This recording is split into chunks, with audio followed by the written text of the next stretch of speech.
The wind screamed across the dunes like a dying animal. Somewhere beneath the roiling sands of the Siwa Desert, something stirred. It began with a low hum, barely audible, like the exhale of a forgotten god. But it grew louder with each passing night. The nomads spoke of it in hushed tones by firelight, glancing at the horizon with hollow eyes. Some claimed it was the wind.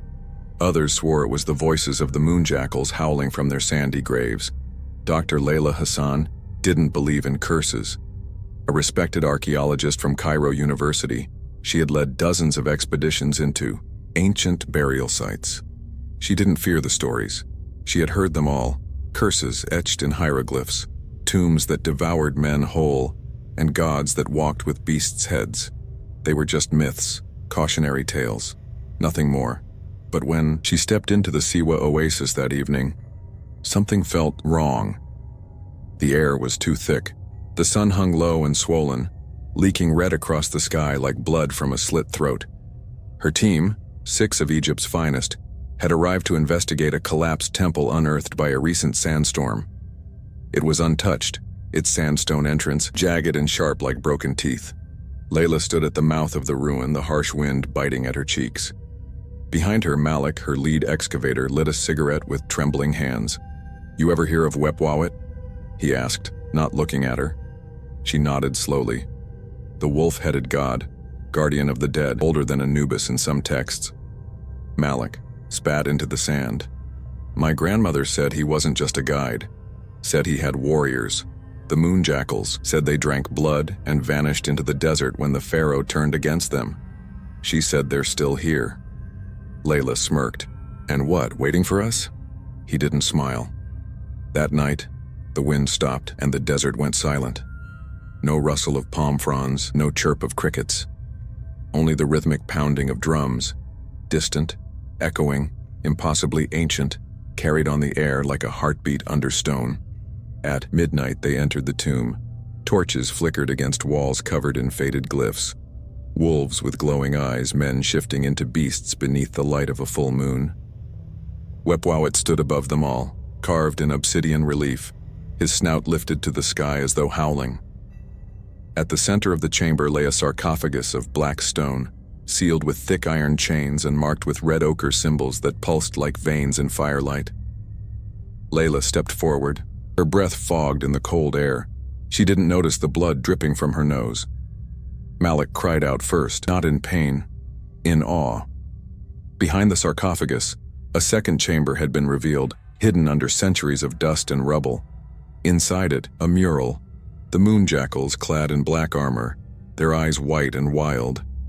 Above them, Wepwawet stood with a spear of moonlight piercing through a kneeling pharaoh. The mural bled, no metaphor, no illusion. The figures wept streams of red down the walls. One by one, the torches hissed out as if choked by unseen hands. Panic rose like bile. Flashlights flickered, screamed, then died. Darkness took them. Layla heard it then, growling, low and wet and hungry, too close, too fast.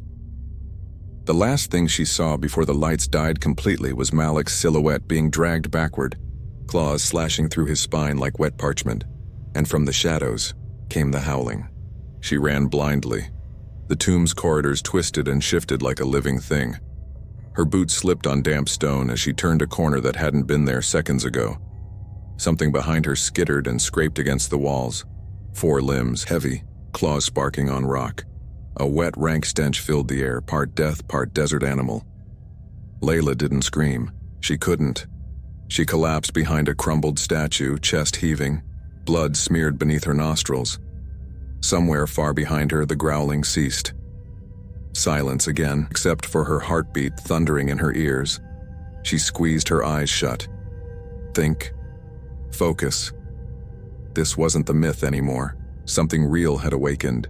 Something ancient. Her fingers brushed her satchel and she found her flashlight, barely flickering, but alive. She flicked it on. Its beam landed on the floor. A trail of deep, ragged footprints led away. Half human, half something else. Massive, misshapen, covered in blood. She followed. She had no choice. Every step deeper into the tomb thickened the air. Walls now shimmered with strange glyphs she couldn't read, curved like claws written in something black and oozing. The torchlight passed over a slab covered in ancient canopic jars. Only one remained sealed. The lid rattled. Her breath caught behind. Something exhaled. She turned. No one. But then a whisper. A voice, ancient and broken. Opener of the way. She spun again. Nothing. Then she saw him. Malik, but not Malik. His skin had turned grayish, stretched tight across protruding bone. His eyes glowed a sickly silver, unfocused, mouth trembling as if muttering in a language long dead. His fingernails had blackened into claws, and his back, hunched, twisted. He looked as if his body no longer belonged to him. "Layla," he croaked. "I can feel him inside me." She stepped toward him. "What happened?" "Malik, look at me. What did this to you?" "I drank," he whispered. "The chalice in the second chamber, the blood, it called to me. It felt like fire in my veins, but I couldn't stop. He told me to drink." "Who told you?" He raised his head and grinned. His jaw cracked, splitting unnaturally wide. Teeth pushed through his gums like daggers. His eyes rolled back as his spine popped and lengthened. He shrieked, not in pain but ecstasy. As fur burst from his arms and legs, Layla stumbled backward. This wasn't a man anymore.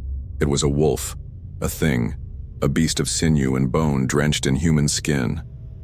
Malik's voice vanished beneath the snarl of the creature as it stood upright, taller than any man she'd ever known, breathing like a bellows, drool dripping from fangs as long as her fingers. And then it lunged. Layla dove. Its claws raked the wall where her head had been. She hit the ground hard, shoulder dislocating with a sickening pop. She screamed this time, a raw, ragged scream as the beast turned, its yellow eyes blazing. Suddenly, boom, a blinding flash. The creature reeled, a flare, one of the emergency beacons from her team, had gone off. By accident or design, she didn't know. But the beast fled, shrieking into the shadows, leaving only deep gouges in the stone where it had stood. Layla sobbed on the floor, cradling her limp arm. She now believed the stories. The Moonjackals weren't myths. They were real, and one of them had just awoken. Cairo. 2 weeks later, the city roared with life. Honking cars, vendors shouting through the dust-choked streets, the scent of roasted lamb mingling with gasoline. To most, the noise was familiar, comforting. But for Layla Hassan, it was suffocating. She hadn't spoken publicly about what happened in Siwa. The official report claimed a cave-in, her entire team, dead. She hadn't retrieved the bodies. No one would fund a second excavation. Not after the panic she caused, emerging half-mad, babbling about curses and creatures and ancient gods with wolf heads. But the worst part wasn't the ridicule, it was the change, the dreams. She could feel it under her skin. A pulse, faint, but growing stronger. A second heartbeat, a second voice. And always, always, the image of Malik, his jaw unhinging as bone tore through flesh. Sometimes, she woke to find dirt beneath her fingernails. Sometimes her clothes were torn and she couldn't remember why. Layla needed answers, not from archaeologists, not from scholars, from the ones who still believed.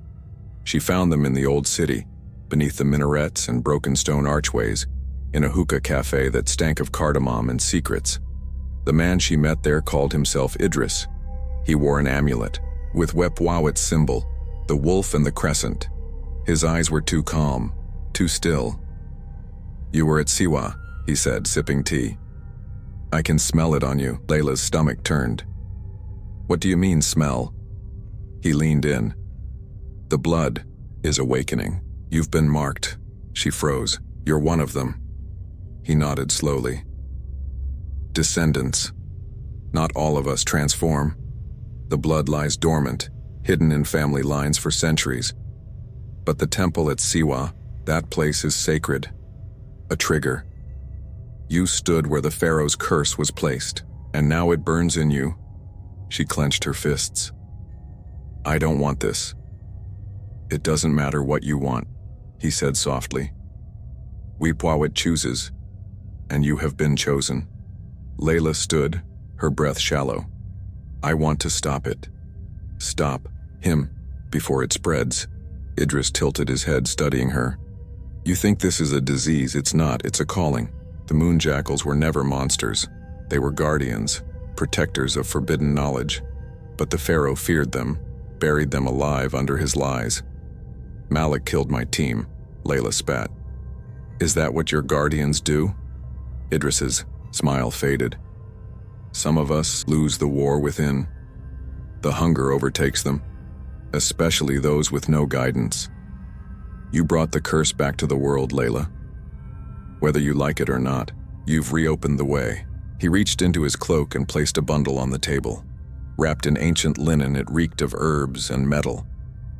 She unwrapped it carefully. A blade, curved, silver, carved with jackal sigils, moonsteel. He whispered, "It can kill one of us, even in full form."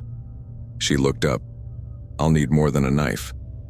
"You'll need a pack," he said, "and you'll need to decide. Will you suppress the beast inside you, or learn to control it?" She hesitated, then nodded. "Take me to them," she said. Later that night, Idris led her beneath the city, far beneath, through a labyrinth of tunnels from the Roman era. They descended into darkness until they emerged into a wide chamber, lit by flickering firelight, and there they were, the descendants. Some human, some only mostly, faces half-shadowed, eyes reflecting the flames. Quiet. Watching, a low growl rumbled through the chamber.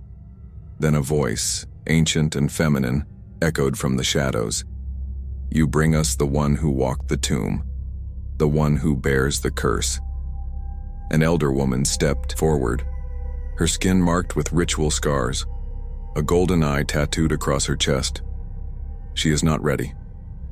"She doesn't have time," Idris replied. The elder studied Layla for a long moment. Then she stepped aside. "Then let the trial begin." The chamber fell into a hush as the fire dimmed. Somewhere in the darkness, a deep drum began to beat, slow and rhythmic, like the pulsing of a massive heart. Layla stood at the center of a circle marked with ash and blood, sweat beading on her brow, the moonsteel blade clutched in her trembling hand. The elder woman, who Idris called Najwa, spoke without looking at her. "If the beast within you is untamed, it will consume you. If you fear it, it will rule you. But if you meet it head-on, you may survive." Layla swallowed hard. "And if I don't, then we bury what's left beneath the city." The circle closed around her. Idris lit a torch and dipped it into a bowl of dark liquid. Smoke hissed and coiled upward. It smelled like sage and rot. Layla's vision blurred. The chamber seemed to twist. "Drink," Najwa commanded. Layla hesitated, then obeyed. The potion scorched her throat, bitter, coppery. Her knees buckled as the world tilted and spun. Drums thundered louder. Faces became wolves. Fire danced across the stone, and then she was falling into the sands. She stood alone in the Siwa Desert, but the sky above her was black, filled with writhing red clouds and a moon that bled light. The dunes around her shifted like breathing things. Something was coming. Something old, something familiar. The growl echoed across the plain. She turned Malik, but not twisted and frenzied like before. He stood tall, noble, his eyes lucid. Behind him were others, tall figures with wolf faces and obsidian armor, eyes glowing silver. "In the crimson dark, you shouldn't have come back," Malik said. She raised her blade. "I didn't come to join you, I came to end this." He smiled with sadness. "Then you don't understand, you are this." The wind howled and he rushed her faster than anything human. She raised her blade just in time, the edge slicing his forearm. He staggered. Blood sprayed the sand, hissing where it landed. Layla lunged, driven by instinct, not thought. She slashed, twisted, dodged, but he was stronger. Every blow sent her reeling, ribs cracking, arms going numb. She tasted blood in her mouth. She fell to her knees. Malik loomed over her, claws poised for the kill. Then she changed. It didn't feel like possession. It felt like becoming. Her vision burned silver. Her bones sang, lengthening, twisting. Her skin tore and fur surged through her pores. Her scream became a snarl as her body stood. Not human, not beast, but something in between. The blade fell from her hand. She didn't need it now. She was the weapon. Layla struck with a feral roar, slamming Malik into the sand, claws tearing across his chest. He howled, stunned, not expecting her strength. "You've awakened," he gasped. Her voice was still hers, deep, guttural but hers. "I'm not here to join you. I'm here to finish this." She tore his throat open with a single swipe. Malik collapsed, gurgling, the sand beneath him blackened with blood. The others bowed. The vision shattered like glass. Layla awoke in the chamber, gasping. Her skin was steaming. Her nails still bore traces of claw. The others looked on in silence. Idris helped her sit up. "You saw them?" he said. "I became one," she whispered. Najwa stepped forward, her expression unreadable. "Then you have passed the trial." Layla looked around at the assembled descendants. They weren't smiling. There was no celebration, only gravity. "You've awakened something old," Najwa said, "and others will feel it across the land, across the bloodlines."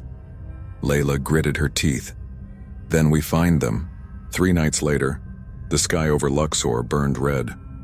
Locals whispered of bad omens. The moon, high above the Valley of the Kings, bled crimson light across the sand, casting grotesque shadows on the ruins below. Tourists were hurried away under police order. What the authorities didn't say, but what every local felt in their bones, was this: the Moonjackals were rising, and Layla was already there. Clad in desert gear and armed with ancient steel, she moved like a ghost across the dunes, Idris and 2 other descendants at her side. Their destination was the tomb of Thutmose, recently uncovered by a private expedition, one that had since gone silent. Idris scanned the horizon, his nostrils flaring. "They're close." "How many?" Layla asked. He didn't answer, because he didn't have to. They heard it, the low, echoing howl that shook the stones and stirred flocks of resting birds into chaotic flight. Layla raised her blade. "Let's end this." They entered the tomb at twilight. The walls pulsed with a sick, living heat, the air thick with musk and copper. Layla could smell it now, too. Them, the infected, the broken ones, those who drank the blood with no guide, no control. They were the feral Moonjackals, slaves to Wepwawet's hunger, not his wisdom. They passed the dead expedition crew sprawled like ragdolls in the main antechamber, throats shredded, eyes wide in horror. "These weren't warriors," Idris murmured. "They fed for sport." "Then they're close to fully turned," Layla said. A rumble echoed through the chamber. The shadows moved, and then they came, 4 of them, crawling along the walls like spiders, jaws unhinged, howls splitting the silence. They were not fully beast nor fully human. Their limbs bent wrong, their skin hung loose, fur erupting in patches, eyes empty, glowing, fixed on Layla, and they attacked. What followed was chaos and carnage. Idris leapt into the fray, shifting midair, his human form bursting apart into sinew and fur. The others followed. Layla hesitated for only a moment, then gave in. The pain was less now, almost welcome. A second skin sliding into place. Claws met claws, snarls and screams. The tomb became a storm of violence. Layla lunged at the largest of the beasts, once a man, now a brute of muscle and hate. He slammed her into the wall, jaw snapping at her throat. She dug her claws into his ribs and ripped. Blood sprayed the wall. Another creature pounced, but Idris intercepted it, slamming it into a sarcophagus and snapping its spine with a savage twist. One by one, they fell until only silence remained. Layla stood panting, covered in gore, blinking. Through the haze of instinct and rage, they were winning. But Idris knelt beside one of the fallen, touching its ruined face. "This one," he whispered. "I knew him.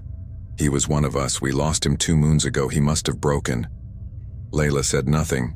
She could feel it now, how thin the line was, between will and madness, between guardian and monster.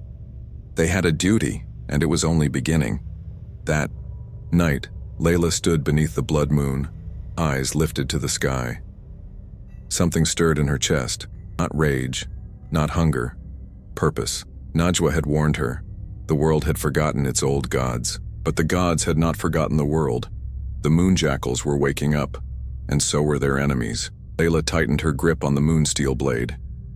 If this was the price of awakening, then she would make sure it was paid in blood. If you enjoyed this story and want more chilling legends and terrifying tales, make sure to like this video. It really helps us out. You can also click on our Ultimate Werewolf playlist to watch more horror and cryptid stories. The link is in the description below. And if you love horror, folklore, and unexplained mysteries, subscribe to the channel and join our growing community of fear seekers. But don't stop there. Turn on notifications by clicking the bell icon so you never miss a new story. Because in the world of horror, the scariest things happen when you least expect them. And trust me, you don't want to be left in the dark. Welcome to the darkness.